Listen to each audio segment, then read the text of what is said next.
फरमान आया है कि कांवड़ यात्रा के रास्ते में जितने भी फल सब्जी बेचने वाली रेहड़ियां हैं, स्टॉल्स हैं या ढाबे रेस्टोरेंट्स हैं, ये खाने के ढाबे हैं, तमाम लोगों को अपना नाम बोर्ड पर लिखना होगा।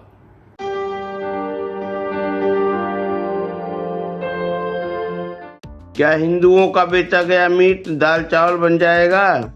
कांग्रेस के प्रवक्ता पवन खेड़ा ने कहा कि उत्तर प्रदेश सरकार के कांवड़ यात्रा पर लिए गए एक फैसले को लेकर कांग्रेस प्रवक्ता पवन खेड़ा ने भाजपा के साथ साथ संघ पर भी निशाना साधा है, साथ ही इसे आर्थिक बहिष्कार से जोड़ दिया है। उत्तर प्रदेश प्रशासन ने कांवड़ यात्रा को लेकर एक नया आदेश जारी किया है। इस आदेश के मुताबिक कांवड़ यात्रा के रास्ते में आने वाली सभी दुकान और रेस्टोरेंट के मालिक को अपने नाम का बोर्ड लगाना होगा, जिससे किसी कांवड़िया को कोई भ्रम न ही हो। इसी बीच यूपी पुलिस के एक फैसले पर कांग्रेस प्रवक्ता पवन खेड़ा का बयान सामने आया है। पवन खेड़ा ने कहा है कि क्या हिंदुओं का बेचा गया मीट दाल चावल बन जाएगा? पवन खेड़ा ने इसे बताया आर्थिक बहिष्कार। पवन खेड़ा ने सोशल मीडिया प्लेटफॉर्म एक्स पर वीडियो शेयर करते हुए कहा कि कांवड़ यात्रा के रूट पर फल सब्जी विक्रेताओं व रेस्टोरेंट ढाबा मालिकों को बोर्ड पर अपना नाम लिखना होगा। इसके पीछे की मंशा बड़ी स्पष्ट है कि हिंदू कौन है और मुसलमान कौन। हो सकता है कि इसमें जाति भी हो। यूपी सरकार ने जो आदेश जारी किया है, इसके पीछे मंशा क्या है पता नहीं, लेकिन उन्होंने कहा कि इसके पीछे मंशा है कि कैसे मुसलमानों को आर्थिक बहिष्कार का सामान्यीकरण करना है। इस मंशा को हम कामयाब नहीं होने देंगे, चाहे वो हिंदू हो या मुसलमान। उन्होंने संघ पर निशाना साधते हुए कहा कि कांग्रेस प्रवक्ता ने बताया कि भारत के बड़े मीट एक्सपोर्टर हिंदू हैं, जिसमें अल कबीर मीट फैक्ट्री के मालिक Satish Sabharwal, Arabian export private limited के मालिक सुनील कपूर, MKR फ्रोजन के मालिक मदन एबट। पवन खेड़ा ने आगे कहा कि ये लोग मीट एक्सपोर्ट करते तो वो मीट ही रहता है, ना कि दाल चावल बन जाता है।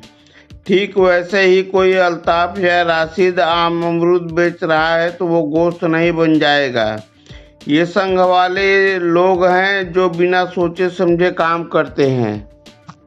तहजीब का भी दिया उदाहरण। पवन खेड़ा ने यह भी कहा कि दुर्गा पूजा, जगन्नाथ रथ यात्रा में कैसे सभी लोग मिलजुल कर एक तहजीब में सबकी मदद करते हैं और उसी तहजीब पर ये लोग हमला बोल रहे हैं।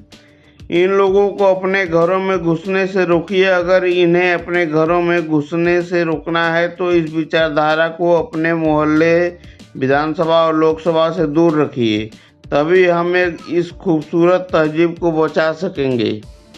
इस बीच कांग्रेस प्रवक्ता ने पूछे सवाल।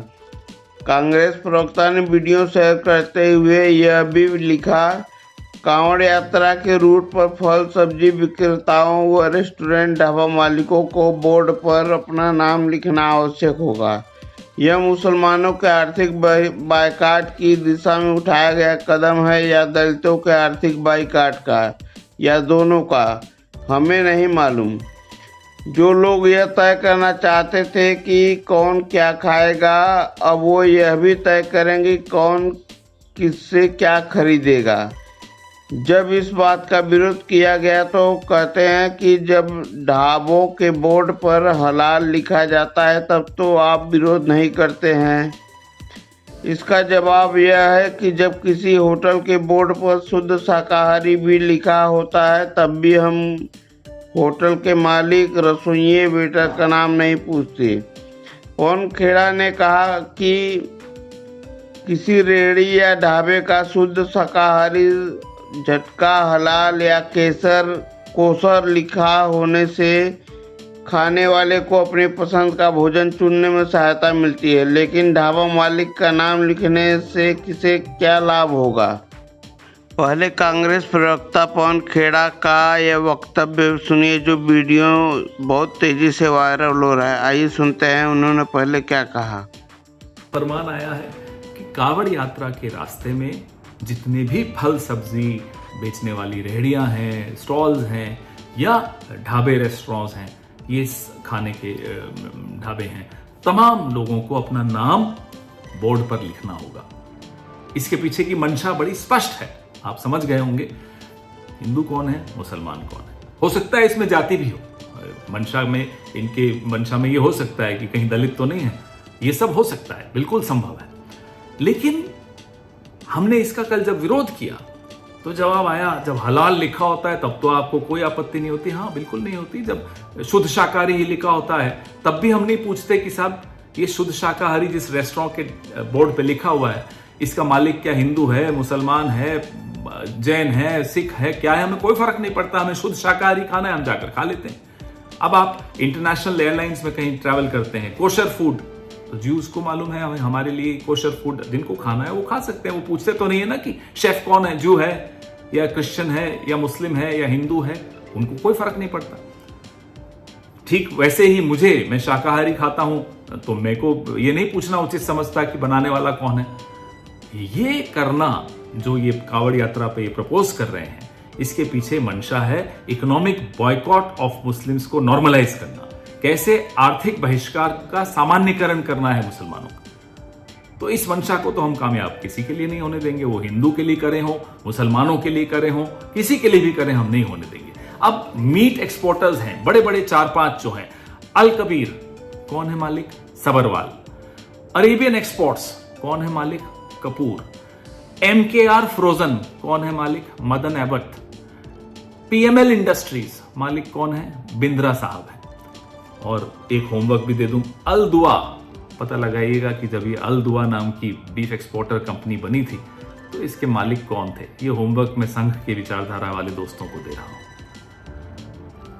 जिस तरह से अगर हिंदू मीट एक्सपोर्ट करता है तो रहती तो वो मीट ही है ना, या दाल चावल बन जाती है, वो मीट ही रहेगा।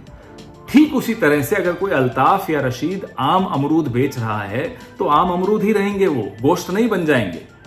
तो ये संघ वाले जो लोग हैं बिना सोचे समझे जब कुछ काम करते हैं तो फंस जाते हैं, पहली ही आर्ग्यूमेंट में धाराशायी हो जाते हैं। लेकिन जो षड्यंत्र ये लोग रच रहे हैं, हमारी आपकी जो एक तहजीब है, अब एक उस तहजीब में मुझे याद आता है अलीगंज लखनऊ में, वहां बड़ा मंगलवार के पीछे की जो कहानी है वो सुनकर बड़ा आनंद आता है। दुर्गा पूजा हो, भगवान जगन्नाथ यात्रा हो, सब में कैसे मिलजुल कर इस तहजीब में हम लोग एक दूसरे के त्योहारों में हाथ बटाते हैं, तैयारियां करते हैं। उस तहजीब पर ये हमला बोल रहे हैं, और ये हमला सिर्फ उस तहजीब पर नहीं बोल रही, हमारे आपके घरों में घुसकर तय करेंगे कि कौन क्या खाएगा, किससे खरीदेगा, क्या कपड़े पहनेगा, किस भाषा में बोलेगा। इनको अपने घरों में घुसने से रोकिए। अगर इनको अपने घरों में घुसने से रोकना है तो इस विचारधारा को अपने मोहल्ले से दूर रखिए, अपनी जीवन से दूर रखिए, अपनी विधानसभाओं और लोकसभाओं से दूर रखिए, अपनी समाज से दूर रखिए। तभी हम अपने इस खूबसूरत हिंदुस्तान की तहजीब को बचा पाएंगे। जय हिंद। साथियों, एक नया फरमान पवन खेड़ा के इस बयान को लेकर आपकी क्या प्रतिक्रिया है, आप अपनी प्रतिक्रिया जरूर दें। तभी तक के लिए सभी साथियों को नमस्कार।